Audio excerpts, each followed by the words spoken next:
Hey guys, Loads of Gaming here, and today I'm finally showing you the long awaited, what most of you came to the channel for, which is the how to get Mypoints fast as a pure slasher video. This can also tie into things such as, teardropper, posterizer, acrobat, but this method is mainly geared towards getting you as much Mypoints as you can get in a my career game. This is my personal method as far as getting Mypoints fast. I'm not saying this is perfect for everyone, but this is what I do and how I grind. I'm currently a 92 overall. It's a good method. It's tedious. It's very tedious and very, it's boring. My grinding in general is boring, but it's the payoff and the reward that, helps you. So without further ado, I'll get you to the preparation for the method and then the actual method. The method I do is more geared towards driving slashers, but it can also work with bigs. For a driving slasher, I found teardrops to be the best method to get Mypoints fast. The more of the shots you make, the more XP you get. Of course, it's kind of like the shooting badges where the more you miss, the less XP you get. But if you can perfect this method I'm about to teach you now, you can get upwards of 20,000 to 30,000 just from teardrops alone, in addition to what you already have for playing the game regularly. So yeah, I'm basically teaching you how to land more teardrops and how to do them, every possession and get the most points possible. The only thing you have to change about your character is not really a need, but more of how to make your layups better and your teardrops better. You need to change your layup package. The best layup package for this method is unathletic smalls. It's very unpopular, but not only does it have more floater animations, but it has the best floater animations in my opinion. Right now I have Hall of Fame teardropper just from doing this method. I got it in like 3 or 4 games. If you don't have Hall of Fame, it's gonna be a lot harder for you to hit them teardrops. So I do recommend, if you aren't up to it, go buy some boosts, get some layup boosts or anything like that. Anything to help you more successful for this teardrop and make as many as possible without missing anything. You want to get that. Again, the goal is to make as many shots as possible. Do not miss any shots. That's how you get the most XP for teardropper. It's a lot harder than you think to not miss any shots as teardrop, especially if you don't have Hall of Fame or if you don't do the method properly. The only other thing you can possibly do before the method is change the difficulty and the length. One thing I do have to say is don't play on anything other than pro. It's very tempting to want to go to, bump it up just to all-star, you know what I mean, to try to get a little bit more XP, but ultimately you're going to end up missing more shots. You're not going to be able to get as many shots, and you might get a little bit more XP for the other categories you do, but your teardrops, you're not going to be able to do them as effective. So that's why I stay on pro. I do pro 12-minute quarters, and without anything else to say, I'm gonna show you the actual method now. The actual method is you want to call an ISO below the hash mark in one of the corners, and I say below the hash mark because if you do it while you're above the hash mark, someone will go corner. The isolation would basically be on the wing instead of the actual, that one side. You want that whole side to yourself. And as you can see, I'm a small forward, so I can't actually call like a full isolation play, or I can't make plays. But I can just call that one thing, which is the isolation. So anytime you just see an icon above your head, that's basically calling for isolation.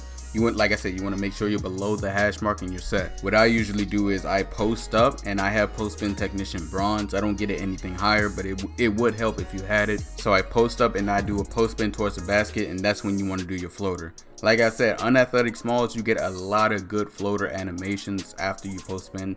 Actually, anytime you drive, you get a lot of good floater animations. One key tip that I really have to, I have to stress is do not force your layups. If you see you're not in a good position to do a layup, especially if you don't have any of your badges, do not try to force that floater, because like I said, the goal is to make as many as possible as fast as possible. If you start chucking up shots, that's going to make all your shots get less XP. Always reset yourself. Don't worry about the shot clock. If you can't get it off, don't throw it up.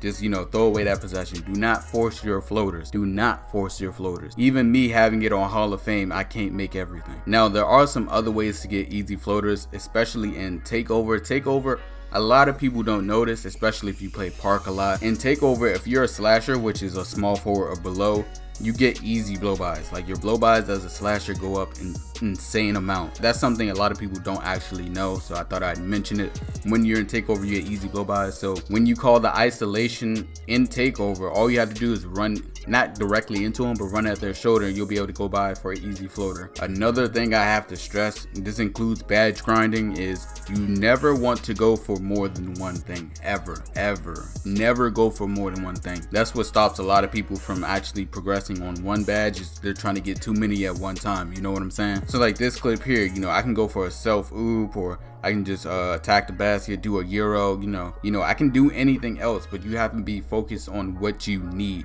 or what you're going for. So I do a floater. That's always what your mentality has to be. Another reason I say this is because I have bad teammate grades. Every game I always have like a D minus, you know, an F. And a lot of people see my they see my stats and be like, oh, you have a 1% teammate chemistry. Like, you know, what kind of grinder are you? You don't like your teammates and all like that? It's not that. It's just you have to focus on what you need. If I'm going for this badge, I can't be worried about, you know, leaving a side mid, or I can't play defense. That's another thing. I don't play defense when I'm playing my career. What I do is I double team whoever has the ball, and you know, that gets possessions to go faster, because you don't want to be on defense. You want most of your time in my career to be offensive plays, so you can get this badge or you can get this Mypoints. You know what I'm saying? Playing defense and trying to get a good teammate grade is what's going to hinder you from, you know, doing what you need to do. And a lot of times when I'm doing this and I'm double teaming, you know, we get steals anyway, or they miss shots anyway, you know what I'm saying? So at least doing this, that's a better way for you to stay on offense, you know, stay getting more consistent teardrops. Because if you spend like 30 seconds trying to play lockdown defense, you're going to get less offensive possessions, and you get less chances to get teardrops, and less, you know, I'm repeating myself, but you know what I mean. So yeah, everything I told you is basically my method on how I get XP and how I get my points fast. Just to clarify what I do, basically I put on unathletic smalls as my layup package. I put my game on 12-minute quarters on pro. Do not go anything higher. It's not worth it at all. Then if you need it, I recommend boost. I go by layups and ball handling because they both help me attack the rim. Then once you get into a game, all you have to do is call an isolation on yourself on the left or right corner. Make sure no one else is in the area. Make sure you have a lot of space to work with as far as a post spin. So you want to post up and do the post spin towards the basket, and then once you get past the defender with the post spin, that's when you want to go for a teardrop. Do not force anything. Make all shots count. Make sure you make as many as possible, as fast as possible, and miss as little as possible, because that's how you get the most XP. On defense, you want to double team and do not play your man. Do not play good defense. It sounds dumb, but that's how you get defensive possessions over with, so you can get back to the offensive and then keep doing your thing, keep grinding. Once you master it, it will be repetitive. Like I said, it will get boring. You might not want to play my career, but it will be worth it in the end, trust me. And yeah, that's my method. I hope you guys, I hope you're informed. For all the people who came to my channel wanting this tutorial, I will have more tutorials as far as badges go, and more specific methods towards those things like posterizer, relentless finisher, acrobat. I'll be able to help you guys all with that. So leave in the comments what you want to hear specifically. I am a pure slasher, but I can still give tutorials for other things such as shot creator badges, sharpshooter badges, things like that. I ain't got a problem with that. So yeah, I hope this was the information you were looking for. That'll be it for the video, guys. If you enjoyed it, make sure you leave a like and a comment in the comment section below. Subscribe if you aren't. It really supports the channel, and I will see you guys later. Hop in the back of my four-door front side, drive around the way, going skirt in the backside, blasting my own jams, cause I am the man. In this 50, yes I can, in this 50, yes we can, singing, nah, nah, nah.